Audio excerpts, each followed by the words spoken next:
بسم اللہ الرحمن الرحیم.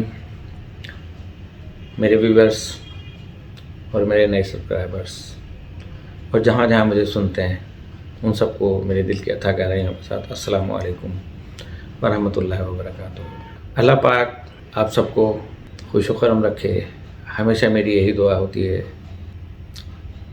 آپ خواتین و حضرات کے لیے بھی جو میرے سبسکرائبرس ہیں، ویورس ہیں، اور تمام عالم اسلام کے لیے اور عالم انسانیت کے لیے کہ جو جہاں پر پریشان حال ہے تو اللہ پاک اس کو غیبی مدد فرمائے. آمین. ہمارا پروگرام جیسے کہ چل رہا تھا پرانے ٹھگ، اب اس کی آج 19th ایپیسوڈ ہے اور کل غالباً آخری ہوگی. ابھی مزید شروع کرنے سے پہلے میں شکر گزار ہوں آپ لوگوں کا کہ جو ہسٹری سے دلچسپی رکھتے ہیں اور انہوں نے میرے اس پروگرام کو بڑے صبر اور تحمل کے ساتھ سنا. اور یہ میرا بھی صبر ہے کہ میں نے اس چیز کی پرواہ نہیں کی کہ مجھے ویوز زیادہ ملیں. مجھے تاریخ بتانا تھا، وہ میں بتا رہا ہوں. اور اس سے پہلے میں آپ کو یہ بھی بتاتا چلوں کہ کچھ یوٹیوب کے مسائل تھے جس کی وجہ سے میرے چینل کو 30 نومبر تک کی ڈیڈ لائن دی گئی تھی. اور اس میں جو ری یوزڈ پروگرام تھے کہ جو میں حوالے کے طور پہ دیا کرتا تھا وہ یوٹیوب پالیسی کے خلاف تھے، تو میں انہیں کافی ڈیلیٹ کر دیے. اس میں سے کچھ آج میں ڈیلیٹ کر کے اور اس کو دوبارہ اپلوڈ کر دوں گا، تو آپ اسے دیکھنا نہ بھولیے گا. بہت اچھے پروگرام ہیں. تو ہم پرانے ٹھگ کی 19ویں غالباً ایپیسوڈ کے اوپر آ جاتے ہیں کہ امیر علی ہر روز سمندر دیکھنے جاتا. ایک روز وہیں ساحل پر بیٹھا تھا کہ ایک شخص آیا اور باتیں کرنے لگا کہ کیا تم نے سمندر پہلی بار دیکھا ہے؟ کیا تم میرے ساتھ کشتی میں بیٹھ کر سمندر کی سیر کرو گے؟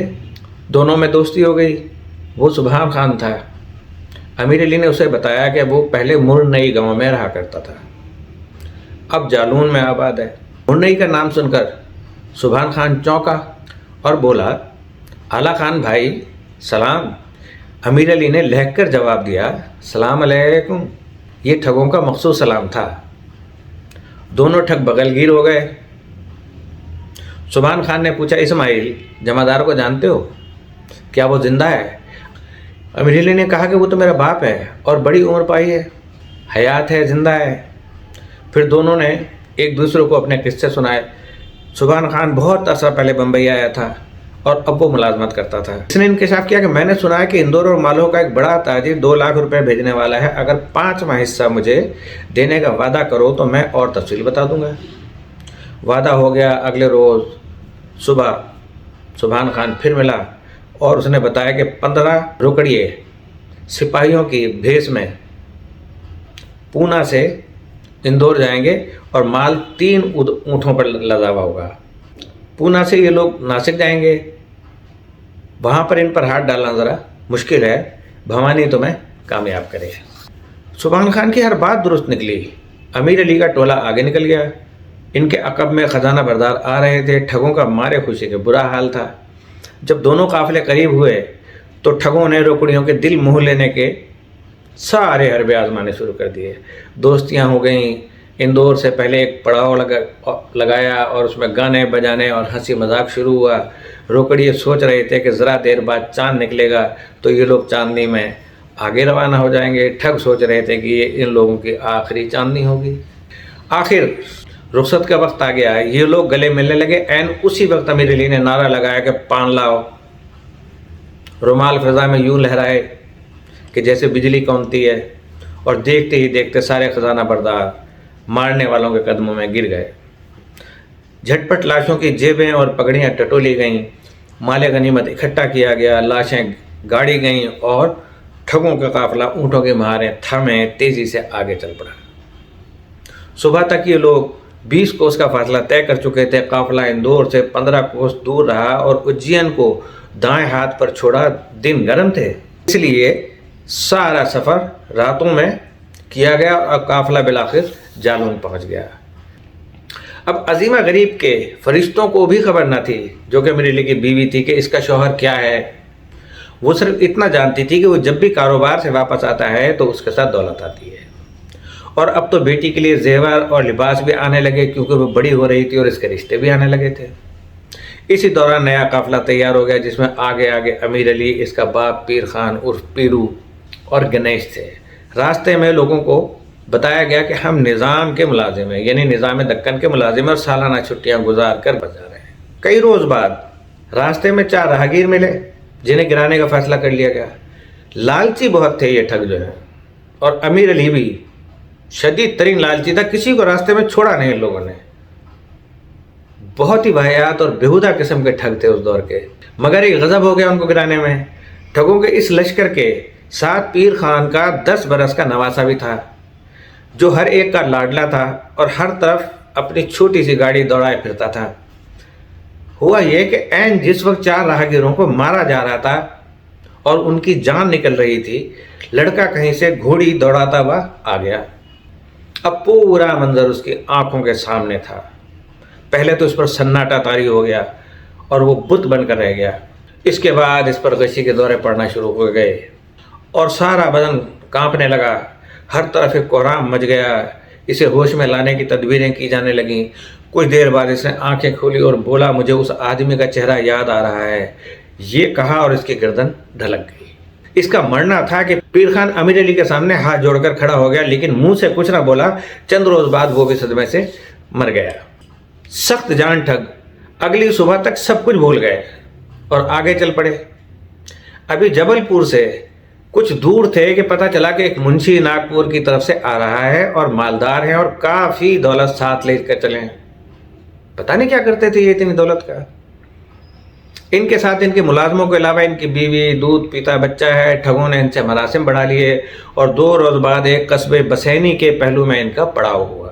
کسی نے بتایا کہ علاقہ اب انگریزوں کی عملداری میں آ چکا ہے، یعنی برٹش ایسٹ انڈیا کے سپاہیوں کے پاس وہ قبضہ اس علاقے کا آ چکا ہے اور وہ اس طرف گشت کرتے رہتے ہیں۔ امیر علی نے سنی انسنی کر دی اور رات کے وقت زور زور سے باجے بجانے اور گانے کا فیصلہ ہوا۔ مقصد یہ تھا کہ اس شور کے دوران 10-12 آدمی مارے جائیں تو کسی کو پتہ نہ چلے۔ یہی ہوا۔ رومال نکلے اور منشی اور ان کے ملازم گرا لیے گئے۔ پردے کی اوٹ سے ان کی بیوی دیکھ رہی تھی، وہ چیختے چلاتی خیمے سے باہر آئی اور منشی کی لاش پر گر کر پھوٹ پھوٹ کر رونے لگی۔ ساتھ ہی اس کے بچے نے بھی گلا پھاڑ کر رونا شروع کر دیا۔ اس پر ٹھگوں نے اپنے گانے بجانے کی آوازیں اور اونچی کر دیں۔ ایک ٹھگ نے منشی کے بیوی کے گلے میں پھندا ڈالا اور امیر علی نے اس کی گود سے بچہ چھین لیا۔ بیوی کو تو چپ ہونا ہی تھا، وہ ہو گئی، لیکن بچے کا رونا نہ تھما۔ امیر علی اسے تھپکیاں دیتا رہا اور کہتا رہا کہ میں اسے اپنے گھر لے جا کر بیٹے کی طرح پالوں گا، مگر بچے کا تو رو رو کے برا حال تھا۔ اتنے میں گنیش آگے بڑھا اور اس کی آنکھوں سے شعلے نکل رہے تھے۔ وہ چلایا کہ میر صاحب بچے کی آواز بند کرو۔ امیر علی نے بچے کو اپنی باہوں میں چھپا لیا، مگر گنیش کو جو ہی موقع ملا اس نے بچے کو چھین کر وہیں کھودے جانے والے گڑھے میں پھینکا۔ بچے کی آخری آواز آئی اور پھر اس کے اوپر منو مٹی انڈیل دی گئی۔ یہ ظلم کی حد تھی۔ اپنے نواسوں سے اور اپنے پیاروں سے بہت محبت تھی ان لوگوں کو۔ امیر علی گنیش کی آنکھوں میں آنکھیں ڈال کر چلایا، کتے کے بچے، تمہیں اس کا جواب دینا ہوگا۔ میرے ہاتھ میں تلوار ہوتی تو میں تمہارے 2 ٹکڑے کر دیتا۔ گنیش بولا، جاؤ میر صاحب، تم بے وقوف ہو، میں تم سے نہیں ڈرتا۔ امیر علی نے وہی انتقام لینے کی ٹھان لی، بس مناسب وقت کا انتظار کرنے لگا۔ آگے بڑھے تو کمال ہو گیا، انہیں ایک ٹولی ملی جس میں کچھ لوگ جانے پہچانے لگے۔ وہ ڈاکو تھے، اندازہ لگائیں کہ ڈاکو بھی ٹھگوں سے چھوٹے تھے، کم تھے اس وقت، اور دکن کی طرف جا رہے تھے۔ امیر علی نے انہیں گرانے کا فیصلہ کر لیا۔ آپس کی زبان جو تھی رماسی، یہ ان کی اپنی زبان تھی کوئی جو وہ رماسی میں بولتے تھے، اور معاملات طے پا گئے اور ایک جگہ 11 ڈاکوؤں کے گلے میں پھندے ڈال دیے گئے۔ ان کے قبضے سے 13,000 روپے کی مالیت کا سونا، چاندی اور نقدی مل گئی۔ ٹھگ سارے پچھلے غم بھول گئے۔ واپسی میں نے راہگیروں کا ایک اور قافلہ مل گیا جس میں تقریباً 30 مرد اور کچھ عورتیں اور بچے شامل تھے۔ ان سب کو گرایا اور ایک گڑھے میں دفن کر دیا۔ وہیں ان لوگوں نے ایک عورت کو مارا جس کی گود میں اس کا ایک بچہ تھا، اور امیر علی نے سوچا کہ اگر بچہ ہندو ہے لیکن وہ اسے پالے گا تو یہ مسلمان اٹھے گا۔ وہ ماں کی باہوں میں چپٹا ہوا تھا۔ امیر علی نے اسے گود میں لینا چاہا تو وہ ماں سے اور زیادہ چمٹ گیا۔ امیر علی نے بہت زیادہ زور لگایا مگر بچہ اسے ناخن مارتا رہا اور حتیٰ کہ اسے کاٹنا شروع کر دیا۔ یہاں تک کہ اس نے امیر علی کے کان میں اپنے دانت گاڑ دیے۔ اس پر امیر علی نے اپنی تلوار نکالی اور اگلا منظر دیکھ کر ٹھگوں کی بھی چیخ نکل گئی۔ راہ میں کسی ٹھاکر کے آدمیوں نے ٹھگوں کو مارا اور تلوار بھی چلی، مگر ٹھاکر کے سپاہی جو دیکھنے میں پنڈاری نظر آ رہے تھے پسپا ہو گئے اور آگے چلے تو راہ گیروں کے ایک قافلے پر ہاتھ ڈالا گیا۔ ان کا لیڈر کمزور سا شخص تھا جس کا ایک بازو کٹا ہوا تھا۔ ٹھگوں نے بھوانی کی سخت ہدایت کو نظر انداز کرتے ہوئے اسے بھی مار ڈالا اور 2 نوجوان لڑکیوں کو اٹھانے کی کوشش کی، لیکن انہوں نے اتنا شور مچایا کہ وہ مار دی گئیں۔ اپنے سارے اصول توڑتے ہوئے یہ لوگ ساگر تک تو پہنچ گئے، البتہ انہوں نے محسوس کیا کہ راستے میں بہت پوچھ گچھ ہونے لگی ہے اور چوکیوں کا عملہ پہلے سے زیادہ جو ہے نا تفتیش کرنے لگا ہے۔ امیر علی کا باپ اسماعیل بولا کہ برے دن آنے والے ہیں۔ ٹھگوں نے اس کی بات ہنس کر ٹال دی۔ قافلہ چلتا گیا اور جالون کی حدود میں داخل ہو گیا۔ وہاں ایک مالدار راہگیر ملا۔ یہ لوگ اپنے علاقے میں کسی پر ہاتھ ڈالنے سے گریز کرتے تھے، لیکن اس بار بوڑھے اسماعیل کے اندر کا پرانا ٹھگ مچل گیا، حالانکہ بوڑھا ہو چکا تھا، اور اس کے اصرار پر راہگیر کو باتیں بنا کر گھیرا گیا اور اس کو گرا لیا گیا۔ اس کے ہاتھ میں ایک انگوٹھی جھلملا رہی تھی، جسے اتار کر اسماعیل نے لے کر اپنے انگلی میں ڈال لیا اور اس نے کہا کہ یہ تو راجا کا آدمی لگتا ہے۔ اسماعیل نے کہا یہ بات ہے تو اس کے لیے ذرا زیادہ بڑا گڑھا کھودنا پڑے گا، اور جب اسے گاڑنے لگے تو اس کے اوپر کچھ بھاری پتھر بھی ڈال دیے اور سب نے اپنے اپنے گھروں کی راہ لی۔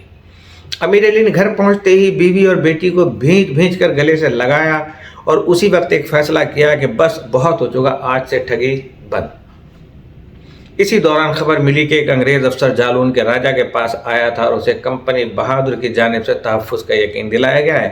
راجا نے بھی اس سے کچھ وعدے کیے، بات آئی گئی ہو گئی۔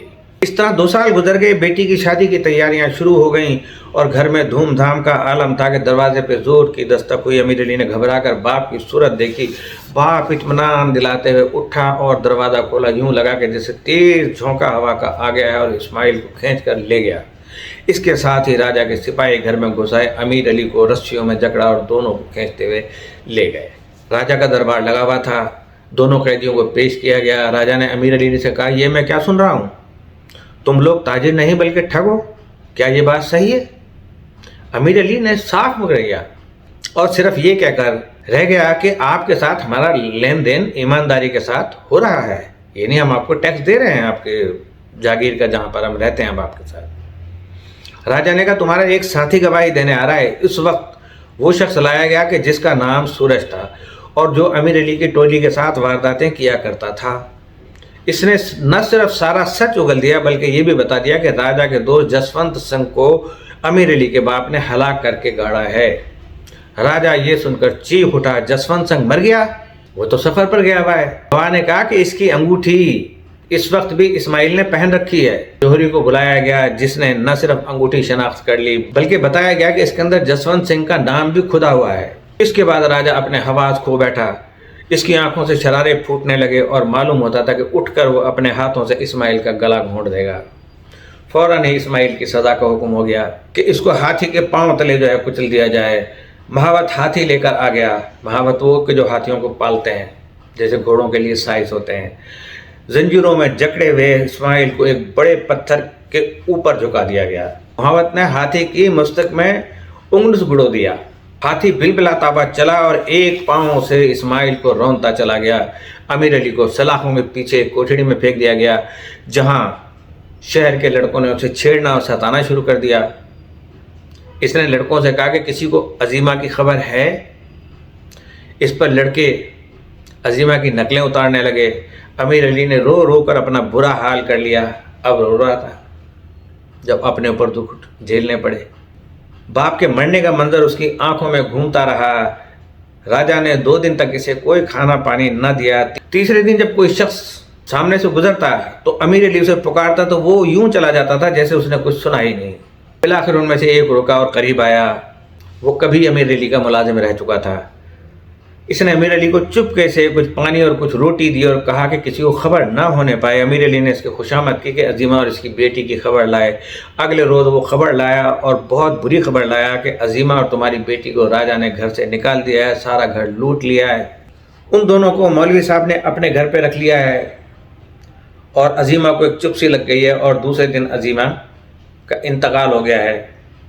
شکر کرو کہ عظیمہ کو یہ پتہ نہ چلا اور اس سے پہلے ہی چل بسی کہ تم کوئی ٹھگ تھے، اور اس کی روح بے پناہ تکلیف سے بچ گئی۔ بیٹی تمہاری محفوظ ہے۔ اس کے بعد امیر علی کو پہلی بار کھانا ملا اور یوں ذلت اٹھاتے اٹھاتے 3 ماہ گزر گئے۔ آخر ایک روز اسے دربار میں طلب کیا گیا۔ راجا کا رویہ ذرا بہتر تھا کیونکہ وہ امیر علی کے گھر سے اس کا عمر بھر کا جمع کیا ہوا مال ضبط کر چکا تھا۔ راجا نے میر صاحب کو آسانی سے نہیں چھوڑا۔ اس کے ماتھے پر تپتے ہوئے لوہے سے لفظ ٹھگ داغا گیا۔ راجا نے کہا کہ میں تمہیں رہا کر کے جالون کی سرحد سے باہر دھکیل دیتا ہوں۔ اگر کبھی تم نے میرے علاقے میں قدم رکھا تو تمہارا وہی حشر ہوگا جو اس آدمی کو ہے جسے تم عمر بھر اپنا باپ سمجھتے رہے، یعنی اسماعیل۔ امیر علی 2 دن کا سفر طے کر کے جالون کی سرحد پر پہنچا جہاں اس کی بیڑیاں کھول دیں گئی۔ اب وہ ویرانے میں چلتا گیا۔ رات سر پر آ چکی تھی۔ اسے ایک گاؤں کی روشنیاں نظر آئیں۔ اپنی جھلتی ہوئی پیشانی کو پگڑی سے چھپا کر وہ ایک بھٹیارے کی دکان پر پہنچا اور جیب میں پڑا ہوا ایک سکہ دے کر کھانا خریدا، پیٹ بھر کر کھایا اور وہیں سو رہا۔ صبح کی تازہ ہوا میں اس کی آنکھ کھلی اور وہ اٹھ کر بیٹھا ہی تاکہ دائیں جانب سے گدھے کے رینکنے کی آواز آئی۔ صبح صبح اتنے اچھے شگون پر وہ ابھی مسکرایا ہی تھا کہ بائیں جانب سے دوسرے گدھے کی آواز آئی۔ بھوانی نے اسے معاف کر دیا تھا۔ اتنا بدبخت انسان تھا امیر علی کہ توبہ کرنے کے بعد، اس جالون سے نکلنے کے بعد خیر بدر کر دیا تھا جالون سے، لیکن پھر وہ یہاں پر جو ہے گدھے کی آوازیں سن کے پھر اس کو کوئی خوف نہیں ہوا۔ وہ اتنے عرصے میں پہلی بار ہنسا اور تن کر کھڑا ہو گیا، اور اس وقت ایک عجب خیال اس کے ذہن میں گونجا۔ شگون پر سے میرا یقین اٹھ گیا تھا۔ میں نے حکم عدولی کی تھی، مجھے اس کی سزا ملی جو اس سے پہلے ملی تھی۔ یہ سوچتا ہوا وہ آگے چل پڑا۔ ذرا دیر بعد بھوک ستانے لگی۔ راستے میں ایک باولی پڑی اور پانی پی کر وہ سو گیا۔ کچھ دیر بعد آنکھ کھلی تو دیکھا کہ ایک شخص اس پر جھکا ہوا اسے غور سے دیکھ رہا ہے۔ میرے لیے جاگا تو اس شخص نے سلام کیا اور کہا کہ تھکے ہوئے مسافر معلوم ہوتے ہو، اٹھو، میرے پاس کھانا ہے، اس میں شامل ہو جاؤ۔ امیر علی نے کھانا کھایا اور وہ اجنبی کہنے لگا کہ میں بھی لمبا سفر کر کے آیا ہوں، سوچتا ہوں باولی میں اتر کر نہا لوں، تم ذرا دیر میرے کپڑوں کی دیکھ بھال کرنا۔ کپڑے اتار کر وہ شخص باولی میں اتر گیا۔ اتنی دیر میں امیر علی کے ذہن میں خدا جانے کہاں سے بھوانی نے پرویش کیا، یعنی ایک خیال ڈالا، شیطانی خیال۔ اس نے اپنا فوراً رومال تیار کیا اور جو ہی وہ شخص نہا کر نکلا اور اس کا گلا گھونٹ کر وہیں اس کو مار ڈالا۔ اس کی انٹی میں یعنی نیفے کے اندر بندھی ہوئی رقم اور کچھ زیور نکال کر یہ سوچتا ہوا آگے روانہ ہوا کہ اس رقم سے 3 مہینے تو آرام سے گزر جائیں گے۔ اتنا نمک حرام تھا اس کا کھانا کھایا اس نے، اس کا خیال کیا۔